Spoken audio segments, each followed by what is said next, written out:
Bharat Ratna doctor Bhimrao Ambedkar को कोटि कोटि नमन। ये कार्यक्रम डॉक्टर भीमराव अंबेडकर के जीवन पर आधारित है, जहां भारत की जनता के प्रति उनके योगदानों को पूरी सजगता से चित्रित और रेखांकित करने का प्रयास है। कार्यक्रम में दिखाई गई घटनाएं लब्ध प्रतिष्ठ पुस्तकों से ली गई हैं। इस कार्यक्रम के जरिए चैनल की ओर से एक विश्वसनीय, सजग और सकारात्मक प्रयास है कि डॉक्टर बाबा साहेब भीमराव अंबेडकर के जीवन की संघर्ष यात्रा एवं गौरव गाथा पूरे आदर के साथ घर घर पहुंचे और उनके योगदानों से सभी संपूर्णता में परिचित और आह्लादित हों। तुझे जरा सा भी डर नहीं लगता है? इतना सब कुछ होने के बाद भी तू इस भीम से मिलने आ गई? किसी दिन ऊंचे लोग मार डालेंगे, समझी? कल से आने की जरूरत नहीं है। और तू मना कर दे इसे कि तुझसे ना मिले। पहले भी कह चुकी हूँ और अब भी वही कहूंगी। भाव है मेरे ये, इनसे मिलना नहीं छोड़ सकती।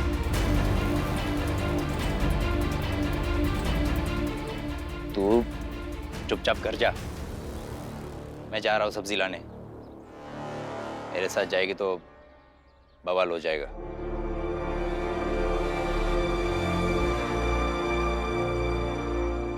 बधाई हो श्यामला, बधाई हो।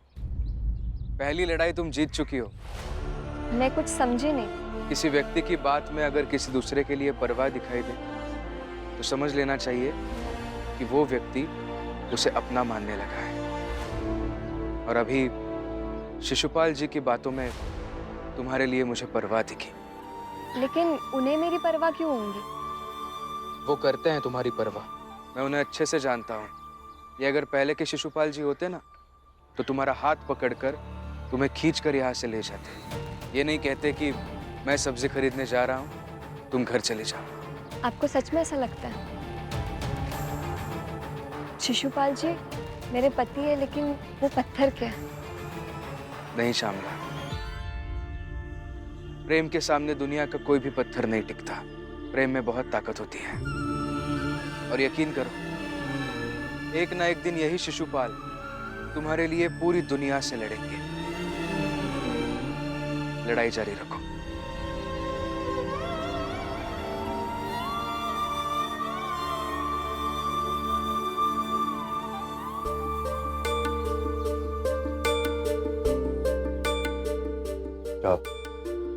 हाँ भाई बताओ।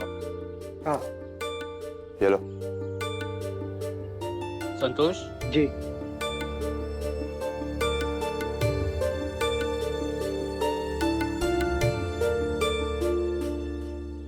लक्ष्मी, रमा, तुम लोग भी अपनी तनख्वाह ले लो।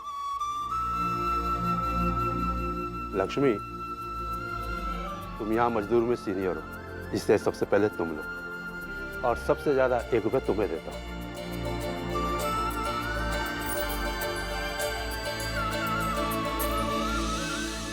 रमा, तुम भी आओ। तुमने जितने दिन काम किए थे उतने पैसे।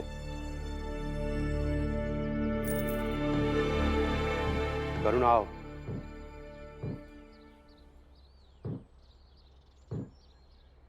करुणा, तुम्हें शर्म आती है या नहीं? हैं?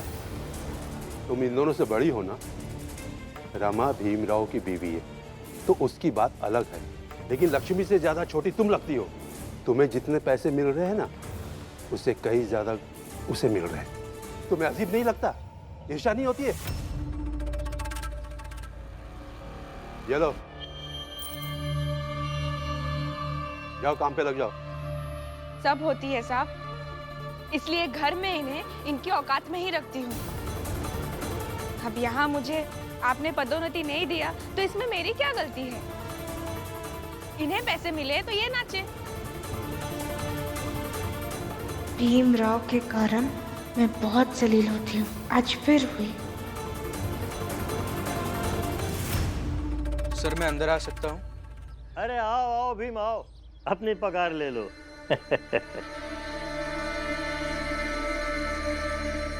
अरे हाथ आगे करो ना, हाथ आगे करोगे तो पगार मिलेगा ना।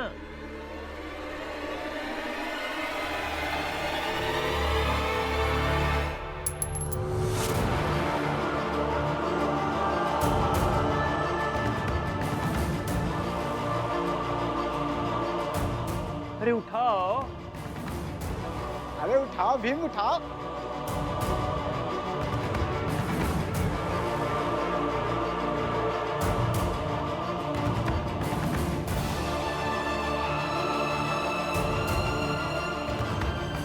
ये लो, हाथ आगे करो।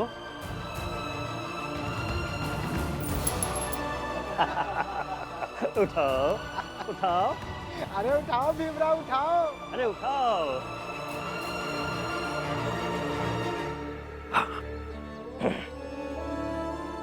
ये लो।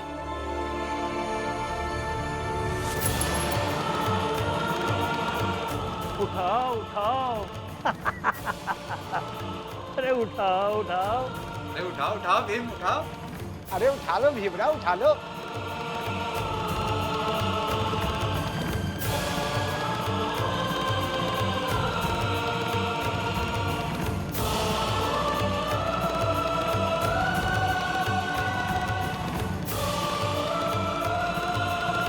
तो क्या सीख मिली? बार बार हमारे सामने झुककर एक एक सिक्का उठाते रहे।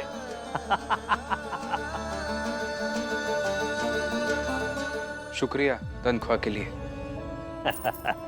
अरे शुक्रिया तो ठीक है, मगर सीख क्या मिली वो तो बताओ। यही सीख मिली कि जिनके पास पैसे होते हैं वो तुम्हें एक एक सिक्के के लिए अपने सामने झुका सकते हैं। इसीलिए पैसे वालों के सामने तब कर रहना सीखो, समझे? समझ गया कि हमारे लोगों को सिर्फ सामाजिक समानता के लिए नहीं बल्कि आर्थिक समानता के लिए भी लड़ना चाहिए। नहीं तो आप जैसे लोग हमारे लोगों के सामने ऐसे ही सिक्के फेंकते रहेंगे, हमें झुकाते रहेंगे और हमारे लोग झुककर सिक्के उठाते रहेंगे। जब इतना कुछ समझ गए तो ये भी समझ गए होगे तुम और तुम्हारी कौम तो लड़ते लड़ते मर जाओगे। न सामाजिक न आर्थिक रूप से ऊपर आ पाओगे। ऐसा आपको लग रहा है सर? शायद मैं या मेरी पीढ़ी से कोई भी आपकी बराबरी नहीं कर पाएगा, लेकिन यकीन कीजिए हमारी आने वाली पीढ़ियां आपकी बराबरी जरूर करेंगी, बराबरी भी करेगी और आपसे ऊपर भी चली जाएंगी। लेकिन हाँ, जब हमारे लोग आपसे ऊपर बढ़ेंगे ना, तब वो लोग आपके साथ ऐसा बर्ताव नहीं करेंगे जैसा आप अभी हमारे साथ कर रहे हैं। भीमराव, मेरा बेटा जब छोटा था ना तो रात में चांद की तरफ देखकर घंटों खड़ा रहता और चिल्लाते रहता, मुझे चांद चाहिए, मुझे चांद चाहिए। लेकिन उसकी ये जिद आज तक पूरी नहीं हुई। उसी तरह तुम भी चिल्लाते रहो और जिद दिखाते रहो। करेंगे, जिद करेंगे और करते रहेंगे। जिद किए बिना कोई लड़ाई लड़ी नहीं जाती सर, और ख्वाहिश पाने की पहली शर्त ही जिद्दी होना होती है। हम हमारे हकों की जिद करते रहेंगे। और आपका बेटा, उससे बस एक गलती हुई, उस जमीन पर खड़ा रहकर चांद की मांग करता रहा, चांद की तरफ बढ़ा नहीं। लेकिन हम ऐसी गलती कभी नहीं करेंगे सर।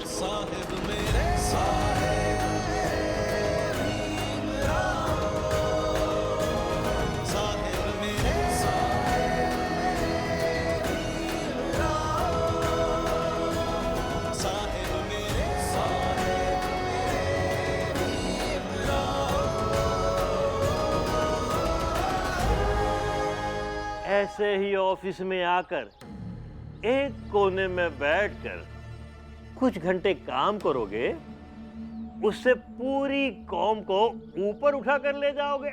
ये सिर्फ ऑफिस का एक कोना नहीं है सर, मेरे लिए ये कर्तव्य की जमीन है। और जो व्यक्ति कर्म की खेती पर भरोसा करता है ना, उसे ख्वाबों के पूरे होने की फसल जरूर मिलती है।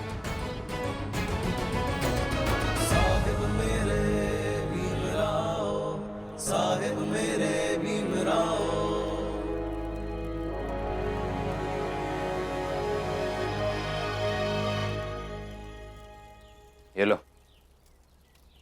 इसमें कई तरह की सब्जियां हैं।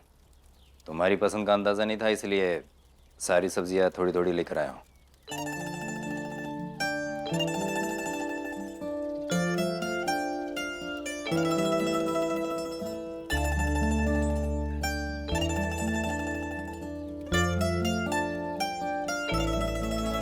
ऐसे तुम्हें कौन सी सब्जी पसंद है? नहीं, बता दोगी तो आगे से ध्यान रखूंगा। पत्नी तो मानते नहीं हो, फिर पसंद की सब्जी जानकर क्या करोगे? ऐसे ही बता दो। क्यों, बता नहीं सकती क्या?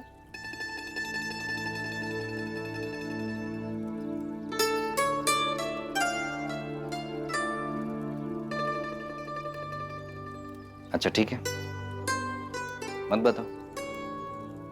गलती कर दी मैंने पूछकर। लाठी उठाता हो तो गलती कर देता हूं। कौन सी सब्जी पसंद ये पूछ लिया तो गलत कर देता हूं।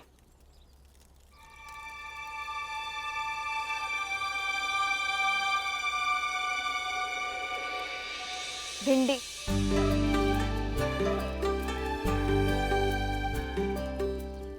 भिंडी की सब्जी पसंद है मुझे।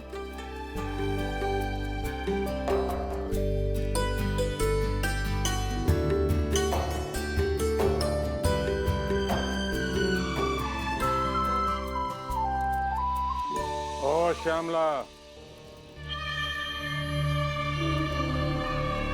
इस घर में औरत की पसंद घर में पड़े कचरे की तरह होती है। जैसे कचरे को सुबह सुबह झाड़ू से निकाल कर फेंक देते हैं ना, ठीक वैसे ही इस घर में औरत की इच्छा को मर्दों के वजूद से झाड़ कर फेंक देते हैं। शिशुपाल, पता इसे कि इस घर में औरतों को मर्दों के हिसाब से जीना पड़ता है, उन्हीं के हिसाब से सोना और जागना पड़ता है, और उन्हीं की पसंद की सब्जी को अपनी पसंद की सब्जी मानना पड़ता है।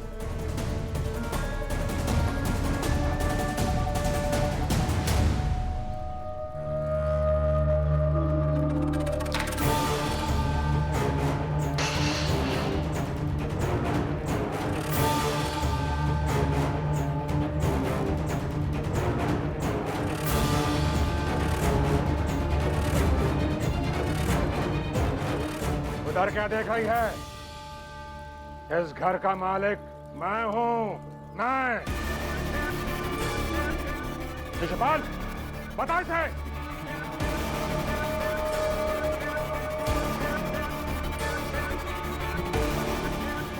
बाबा सही कह रहे हैं। इस घर के मालिक ये है। तो ये घर किसके हिसाब से चलेगा? तेरे या मेरे? आपके हिसाब से बाबा।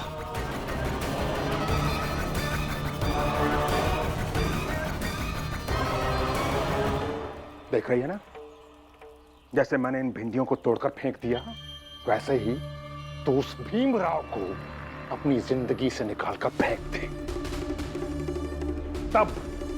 तब शायद तुझे इस घर में थोड़ी बहुत जगह मिल पाएगी। अगर नहीं तो जैसे सालों पहले मैंने अपनी पत्नी को घर से निकाला था ना, वैसे ही तुझे भी इस घर से धक्के मार के निकाल दूंगा।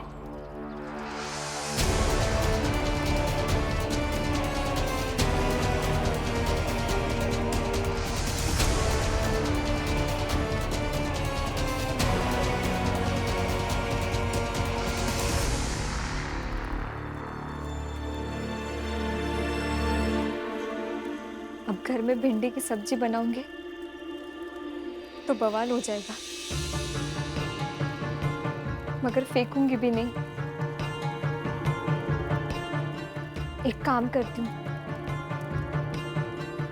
इस सब्जी को अच्छी तरीके से साफ करके सब्जी बनाकर रमा भाभी जहाँ काम करती है ना, वहां जाकर उन्हें दे आऊंगी।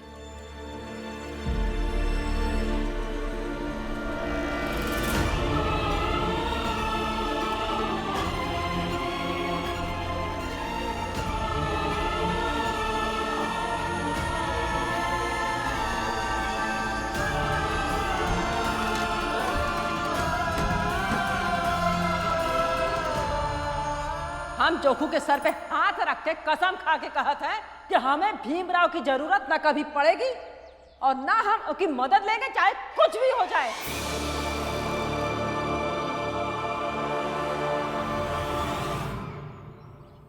रमा, हो क्या तेरा? चल, छुट्टी हो गई है, घर चलते हैं।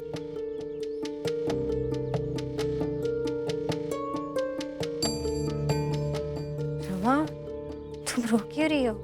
नहीं, मैं कहाँ रो रही हूँ, ये खत्म करके चलते हैं। रमा, बताना क्या हुआ? तुम रोती हो तो मुझे लगता है मेरी छोटी बहन रो रही है। अब बताओ क्या हुआ?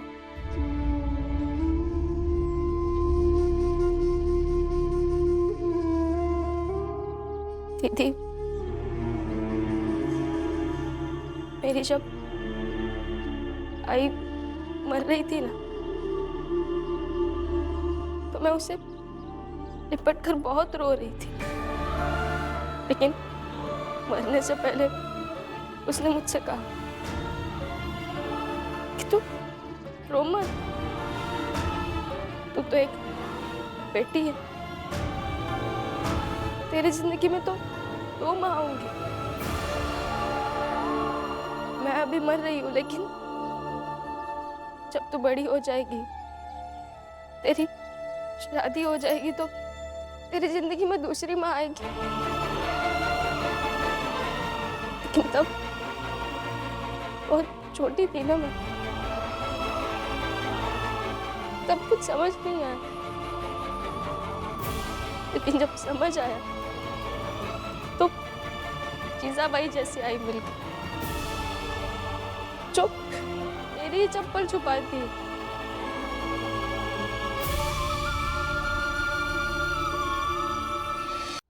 दीदी, जिसे हम आई मानते हैं, वो ऐसे कैसे कर सकती है?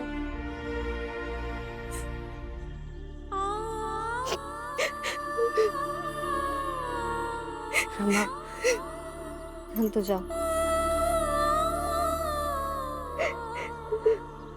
कबीरा सोई पीर है, जो जाने पर पीर, जो पर पीर न जानही, सो का पीर में पीर, सो का पीर में पीर। रमा, इसलिए रिश्ते के नाम से प्रेम नहीं मिलता है। व्यक्ति का दिल दिल से मिलता है तो प्रेम भी मिल जाता है। आई हमें अपना नहीं मानती है, जो मानेगा वो मानेगा। अभी काम खत्म करके हम घर चलते हैं।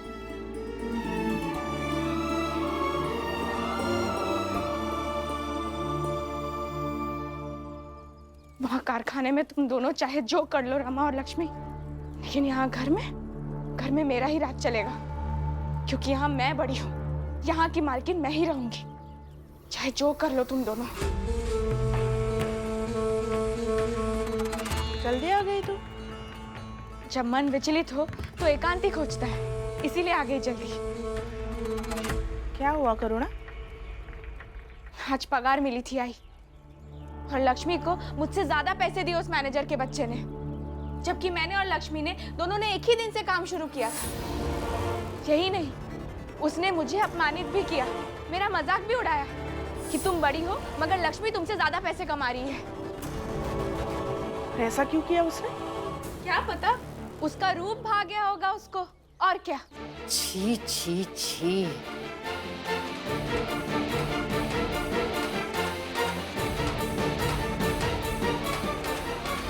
करुणा, शर्म आनी चाहिए तुझे इस तरह की बातें करते हुए।